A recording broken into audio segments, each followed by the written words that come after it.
이번 이야기는 2시의 공포 7화 여름방학의 아르바이트.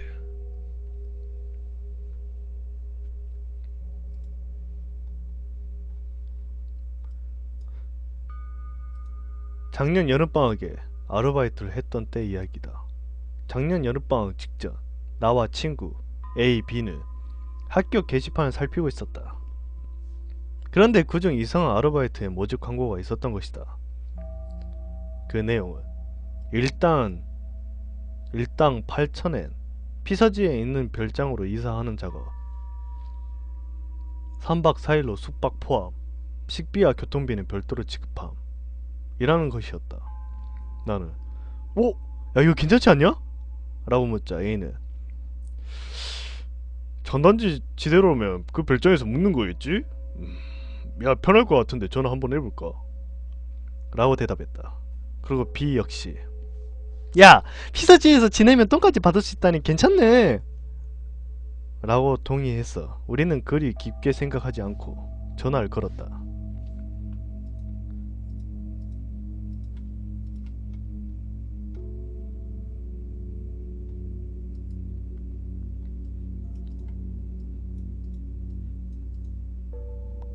전화를 받은 곳은 별장의 관리사무소 같은 곳이었다. 어째서인지 우리는 면접 같은 것도 거치지 않고 전화 한 통화만으로 즉시 채용되었다. 이때 수상하다는 것을 알아차렸어야 했을지도 모르겠다. 아르바이트 당일 우리들은 이른 아침에 출발해 오전 중에 만나기로 약속을 하고 별장 근처의 역에 도착했다. 역에 도착하니 이미 우리들을 맞이하러 온 차가 기다리고 있었다. 안에는 사람 좋아 보이는 40대 정도의 아저씨가 타고 있었다. 별장으로 향하면서 아저씨는 우리들에게 여러가지 작업 내용에 대해서 설명해 주었다.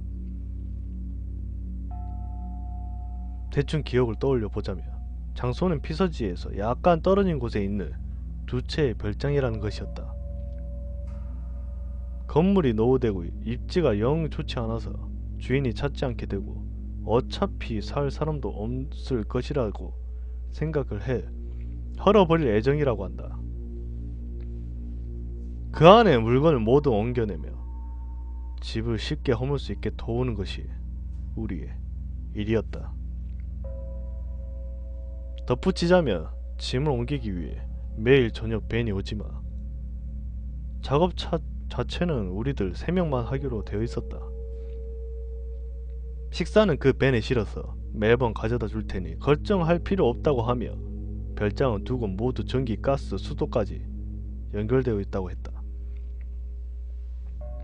휴대폰은 터지지 않았지만 전화가 비치되어 있어 불편한 점은 없을 듯 했다. 또 잠은 자고 싶은 방에서 자도 되지만 야, 어차피 나중에 짐은 다 끌어내야 하니까 이왕 잘 거면 입구에서 가까운 쪽이 좋을걸? 이라고 아저씨는 말했다. 지금에 와서 생각해보니 그것은 외부와 완전히 격리되어 버리는 것을 뜻했다. 상당히 수상한 일이었지만 당시 우리들은 그것까지 생각하지는 못하고 있었다. 별장에 도착하고 나서 우리들은 조금 당황했다. 건물이 낡았다는 이야기는 들었지만 눈앞에 있는 건물은 생각했던 것 이상이었다.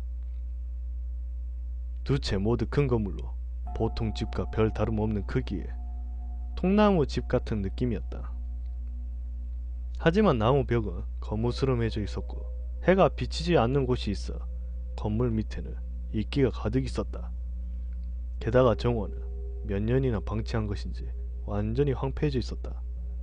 나무는 시든 채 가지를 여기저기 뻗치고 있었고 무성한 잡초 사이로 여기저기 담쟁이 덩굴이 얽혀 있었다. 나와 친구들이 우와 라고 멍하니 계속 서있자 아저씨는 여보, 밖에서 볼 때는 이렇지만 안은 제법 괜찮아.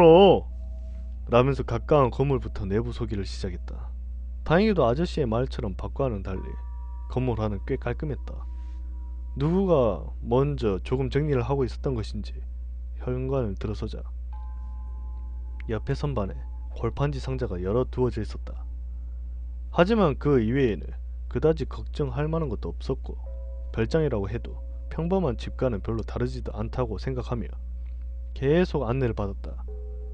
그리고 그 다음에는 다른 한 채의 별장 쪽으로 가게 되었다. 현관으로 들어서자 조금 곰팡이 냄새가 풍겼다. 뒤쪽에서는 묘하게 음침한 기분이 느껴졌다. 아저씨는 꺼리낌 없이 건물 안에 설명을 해나갔지만 마지막에 아직 가지 않았던 1층 복도 안쪽으로 보면서 이렇게 말했다. 아, 맞다. 저 안쪽은 가까이 가지 않는 편이 좋아. 전에 비가 새서 그 이후로 바닥이 미끄러져서 위험해. 저 안쪽 방에는 별다른 짐도 없어서 그냥 헐어버릴 테니까. 아마 곰팡이 냄새는 그 때문인가 라고 납득을 했다. 대충 설명을 마치고 아저씨는 우리에게 명함을 건넸다. 야, 그럼 잘 부탁해. 라고 말하고 아저씨는 돌아가 버렸다. 첫날은 오후부터 작업을 시작한 탓에 어느 정도 정돈되어 있는 첫 번째 건물부터 시작했다. 건물 2층의 짐을 1층으로 내려놓고 작업을 하고 저녁에 벤을 타고 온 아까와는 다른 아저씨에게 짐을 넘기는 것으로 첫날 작업은 끝이 났다. 우리들은 곰팡이 냄새가 나는 집에서 자고 싶은 생각은 없었기 때문에 아까 작업을 한 건물의 거실에서 자기로 했다. 저녁 식사를 먹고 목욕을 하자 지쳐 있었던 탓에 금세 잠이 몰려왔다. 그리고 다음날 아침 식사를 하고 있는데 B가 이상한 말을 했다. 야, 저기 어젯밤 이상한 소리 못 들었냐? 그리고 A가 뭔 소리? 라고 반문을 하자 B는 아니 밤에 잠에 깨서 화장실에 갔는데 밖에 무언가 질질 끄는 소리 같은 게 이상한 소리가 들렸거든? 왠지 기분 나빠가지고 라고 대답을 했다. 나는 B가 우리를 겁주려고 장난치는 것이라고 생각해. 야, 너는 입만 열면 거짓말이야? 라고 웃으며 받아쳤다. 하지만 B는 진지한 얼굴로 야, 장난이 아니라니까? 야, 진짜로 들었어! 라고 말했다. 나는 예상 외인 대답에 조금 당황했다. 그러자 A가 그럼 작업 시작하기 전에 잠깐 주변을 둘러보고 올까? 라고 제안했다. 식사를 마치고 우리는 A의 제안대로 별장 주변을 잠깐 산책하기로 했다. 하지만 주변을 거닐어 보아도 워낙 풀이 무성해 지나갈 수 없는 곳도 있었는데다 딱히 눈에 띄는 곳도 없었다. 결국 그 일은 B가 동물 지나가는 소리 같은 걸 들은 걸로 일단락했다. 그날은 전날과 마찬가지로 어제 잤던 건물에 정리를 했다. 하루 이상 걸리지 않을까 걱정을 했지만 의외로 빨리 작업을 진행되어 그날 중으로 모두 정리를 하고 짐을 옮겨 보낼 수가 있었다. 그날 밤 내가 자고 있는데 옆에서 자고 있던 B가 날 깨웠다. 나는 B는 A도 깨워놓은 상태였다. 와, 이런 밤중에 왜 깨우는 거야? 라고 투덜거리자 B는 야, 조용히 하고 밖에 나는 소리 좀 들어봐! 라고 적은 소리로 말했다. 나와 A는 뭐야 라고 생각하면서도 귀를 기울였다. 그러자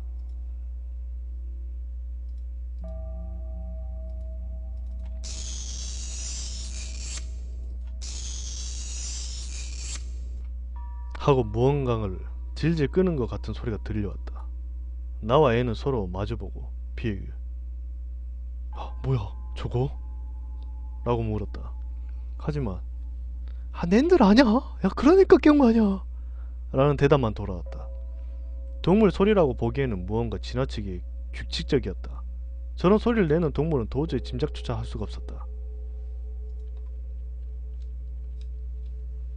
나는 조금 무서웠지만 A와 B에게 야, 창문 바깥으로 살펴보지 않을래? 라고 제안을 했다. A와 B 역시 나만큼 겁에 질린 듯 했지만 소리의 정체가 마음에 걸렸던 탓에 우리는 창문 쪽으로 이동을 했다. 그리고 커튼을 조금 열어 밖을 보았다. 그러자 다른 쪽 건물 현관 쪽에 무엇인가가 보였다. 어두운 가운데 달빛 외에는 밝은 빛이 없었기 때문에 무엇인지는 잘 보이지 않았지만 1m 조금 넘어 보이는 어린아이 정도의 사이즈의 무언가가 흔들흔들 흔들거리면서 거무스름한 것을 질질 끌고 있는 것이 보였다. 우리들이 숨소리 하나 내지 않고 가만히 그것을 바라보고 있자 그것은 스르륵 무엇인가를 질질 끄면서 건물 그림자 쪽으로 사라졌다. 그것이 완전히 보이지 않게 돼서 그러고 나서야 2분에서 3분 정도 지났을까 A가 야, 뭐야 저거? 라고 입을 열었다. 그래서 내가 야, 사람인가? 라고 물었지만 B는 야, 저렇게 작은 사람이면 어린애잖아. 야, 어린애가 이런 깊은 산속에다가 게다가 한밤중에 있을 리가 없다고. 말도 안 돼. 라고 대답을 했다. 확실히 그 말대로였다. 그렇다면 저것은 무엇이란 말인가? A가 야, 일단 확인하러 갈까? 라고 제안을 했다. 하지만 나는 완전히 겁에 질려 있었다. 야, 아니야. 야, 어차피 내일 저쪽 건물 정리하러 갈 거잖아. 야, 그때 같이 확인하자. 라고 바로 말했다. A와 B도 내심 무서웠던지 모두 그렇게 하자고 동의를 했다. 그리고 그날은 어떻게든 잠을 청했다. 그리고 다음날 아침 피로와는 분명히 다른 이유로 우리의 다리는 무거웠다. 하지만 지금은 어젯밤에 그것을 확인하러 가지 않으면 안 된다. 나와 A, B는 가까이에서 나무 막대를 주워 손에 쥐고 겁을 내면서 어젯밤 그것이 보였던 부근의 덤불을 조사하기 시작했다. 잡초를 헤집으며 별장 뒤편의 덤불을 조사하는 도중 막대기 끝에 무엇인가가 부드러운 물건이 닿았다. 나는 A와 B에게 야, 여기 뭐 있는 것 같아 라고 이야기했다. 덤불을 밀어 헤쳐보니 그것은 하수구에 진흙같이 생긴 무엇인지 알 수 없는 질척질척한 검은색 물체였다. 자세히 보니 그곳에만 있는 것은 아니었다. 띄엄띄엄 여기저기에 떨어져 있었던 것이다. 뒤를 따라가며 별장 뒤의 벽에도 찰싹 달라붙어 있었다.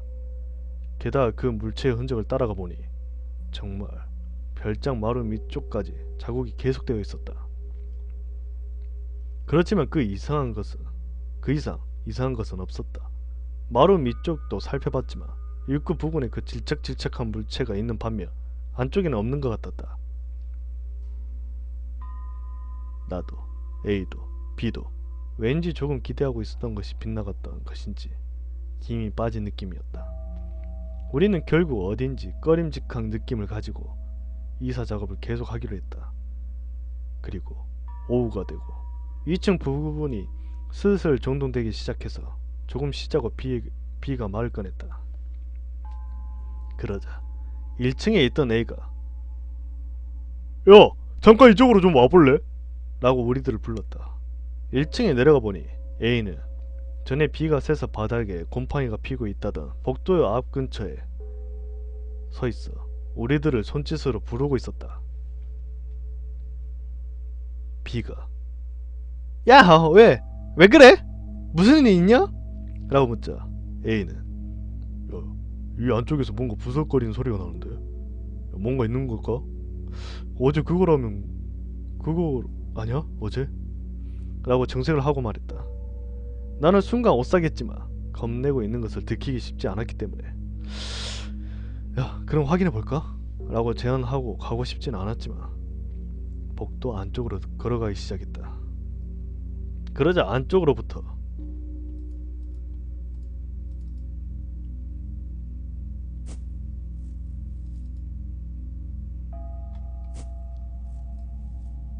하고 무엇인가 꿈틀거리는 소리가 들려왔다.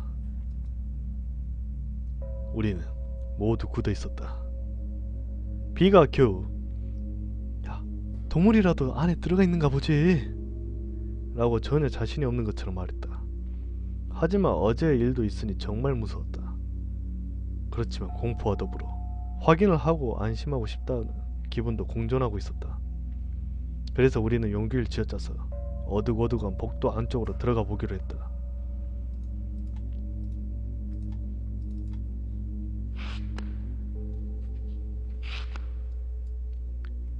바닥은 습기로 인해서 곰팡이 투성이 모양이었고 걸을 때마다 기분 나쁜 소리가 났다.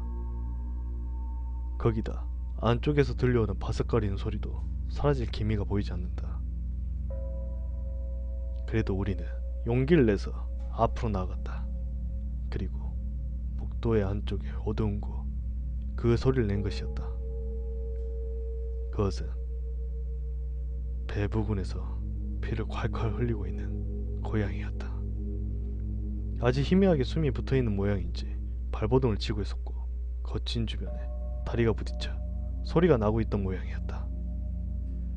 우리들은 그것을 보자마자 으아! 하고 소리를 지르며 그 자리에서 도망쳤다.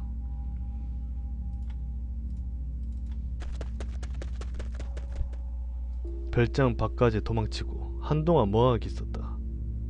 그리고 A가 야, 저 고양이 거의 죽어 있었어. 왜 저런 곳에서? 라고 말했다. 나도 애초에 왜 저딴 곳에 심하게 다친 고양이가 있는 거야? 이상하잖아 라고 이야기했다. 그리고 B는 야, 어쨌거나 다시 한번 가보는 편이 좋지 않을까? 라고 말했다. 확실히 고양이를 그대로 놓을 수는 없었기 때문에 우리들은 한 번 더 복도 안쪽으로 가보기로 했다.